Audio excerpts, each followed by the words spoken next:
Juego mi vida, cambio mi vida, de todos modos la llevo perdida, y la juego, la cambio por el más infantil espejismo, la dono en usufructo o la regalo.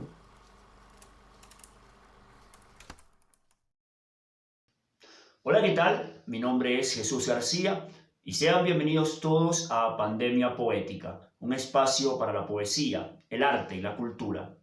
Antes de comenzar, quiero invitarte a que te suscribas a nuestro canal y le des a la campanita para que te lleguen las notificaciones y también a seguirnos en nuestras redes sociales como Pandemia Poética para que estés al tanto de lo que estamos haciendo. Hoy hablaremos de otro de los grandes personajes de la literatura colombiana del siglo XX, el señor Francisco de Asís León Bogislao de Greiff Hausmann, o mejor conocido como los nombres que aparecen en pantalla. León de Greiff nace en Medellín, Antioquia, el 22 de julio de 1895. Cursó sus primeros estudios en el Liceo Antioqueño, adscrito a la Universidad de Antioquia. También hizo un año de ingeniería en la Escuela Nacional de Minas, pero fue expulsado junto a un grupo de compañeros dicho por las autoridades de la universidad, subversivos y disociadores. Fue expulsado en 1913. Ese mismo año es secretario privado del general Uribe Uribe, quien era amigo personal de su padre. El nombre de León de Greiff figura entre los jóvenes liberales que lucharon contra los muchachos conservadores del sacerdote español Cayetano Sarmiento en la plazoleta de San Ignacio el 11 de mayo de 1913. León de Greiff funda los Pánidas junto a un grupo de jóvenes que animaba ante todo un propósito de renovación. Por aquellos tiempos la poesía se había hecho demasiado académica, nos parecía una cosa adocenada contra la cual debíamos luchar. Fue esencialmente ese criterio de generación lo que nosotros tratamos de imponer. Esto decía León de Greiff sobre el movimiento. En esta revista, León de Greiff publica su primer poema, Balada de Búhos Estáticos. El movimiento solo duró 6 meses. En junio de 1915 se edita el último número y León de Greiff se traslada ese mismo mes a Bogotá. Hay que mencionar que este movimiento realizó un pacto de suicidio, de los cuales 3 de ellos, de los integrantes, cumplieron. El gran caricaturista Ricardo Rendón Bravo, por ejemplo, decidió acabar con su vida en una cafetería a la cual frecuentaba. En 1925 participa en la fundación de un nuevo movimiento llamado Los Nuevos, en el cual participan, entre otros, Jorge Salamea, Luis Vidales, Alberto Llera Camargo y otros más. Este grupo edita una revista que llevaba el mismo nombre, siguiendo la tendencia modernista que estaba en boga en España para esos tiempos. Ese mismo año publica también su primera obra, Tergiversaciones, de Leo Legris, Matías Aldecoa y Gaspar, primer mamotreto que tiene poemas escritos entre 1915 y 1922. En esta obra la dedica en su portada a los 13 Pánidas. Tergiversaciones. Porque me ven la barba y el pelo y la alta pipa dicen que soy poeta, cuando no, porque iluso suelo rimar en verso de contorno difuso mi viaje baironiano por las vegas del Zipa, tal un ventripotente agrómano de jipa, a quien por un capricho de su caléctere obtuso se le antoja fingirse paraísos al uso de alucinado poe que el alcohol destripa, de Baudelaire diabólico, de angelical Verlaine, de Arthur Rimbaud malévolo, de sensorial Rubén, y en fin hasta del padre Víctor Hugo omniforme. Y tanta tierra inútil por escasez de músculos, tanta industria novísima, tanto almacén enorme, pero es tan bello ver fugarse los crepúsculos. 2 años después de la publicación, en 1927, contrae matrimonio con Matilde Bernal, a quien conociera en 1911 y de cuya relación nacen 4 hijos, Astrid, Boris, Halmas y Axel. La poesía de León de Greiff busca la sonoridad y es muy rica en una propuesta lingüística asimilada por algunos críticos como allegada al neobarroquismo poético. De una amplia cultura, León de Greiff utilizó un vocabulario del castellano antiguo y profundos conceptos filosóficos varios, tanto de Occidente como de Oriente, a los cuales recurrió desde joven. Nuestro poeta es muy fácil de reconocer por su estilo particular: barba, sombrero, lentes, pipa y traje. El retrato que siempre quiso dar fue el de extravagante y bohemio, y a lo largo de su vida pública y en su poesía, sin lugar a dudas, lo logró.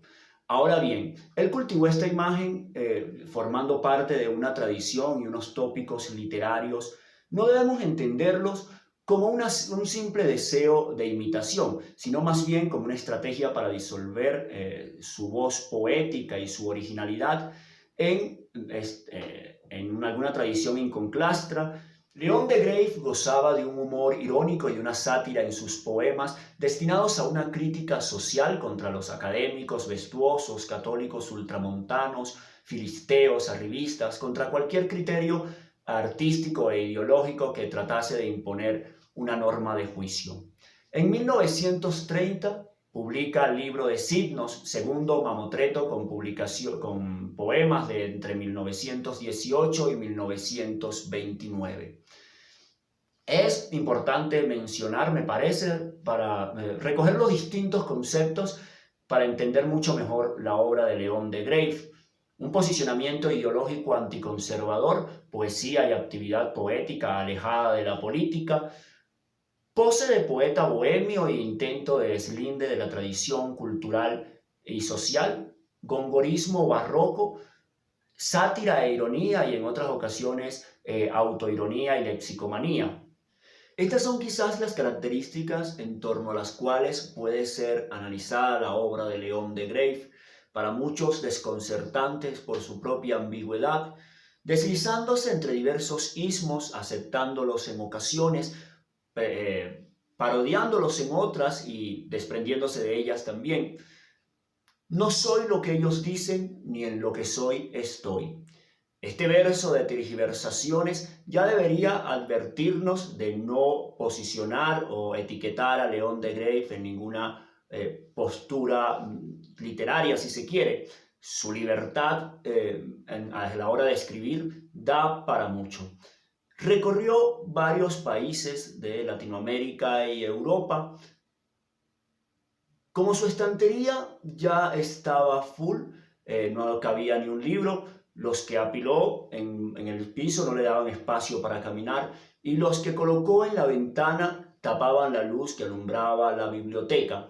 Llegó a agrupar muchos libros en latina hasta llenarla, renunciando así a largos baños de agua caliente. Fue allí, en esa casa vieja, en el barrio de Santa Fe, en Bogotá, donde su hijo Boris lo encontró muerto el 11 de julio de 1976.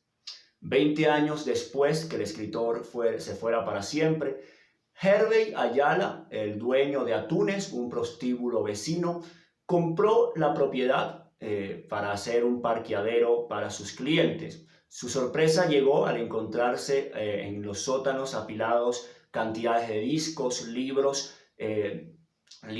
ya a punto de desbaratarse, y encontró en un baúl oxidado la espada de Simón Bolívar que fue robada por el M-19 y que él escondiera. Es importante mencionar acá que este espacio no es para dar juicio político. En este momento mi postura político-ideológica o la de cualquiera que esté viendo no viene al caso. Aquí se analiza las ideas, tanto estéticas y artísticas, de los poetas. León de Greiff conoce a los dos fundadores del M-19 antes de que lo fueran, cerca de la Universidad Nacional. Llegan a largas charlas, entablan una amistad y más adelante ellos le hacen llegar la espada de Simón Bolívar, que se guardaría en su casa hasta su muerte y 20 años después ser conseguida. Sin lugar a dudas es un personaje maravilloso de la literatura colombiana, uno de los más importantes del siglo XX en Colombia, tanto en la poesía como en la intelectualidad, por su forma de escribir, su crítica social constante, por todo lo que pudo aportar en su extensa obra a la literatura colombiana. Debe ser recordado entonces como uno de los grandes pánidas del siglo XX. Hasta acá llega el video de hoy, esperando haya sido de su agrado. Si te gustó, recuerda suscribirte y darle a la campanita para que te lleguen las notificaciones y seguirnos en nuestras redes sociales como Pandemia Poética para que estés al tanto del trabajo que estamos haciendo. Hasta el próximo sábado.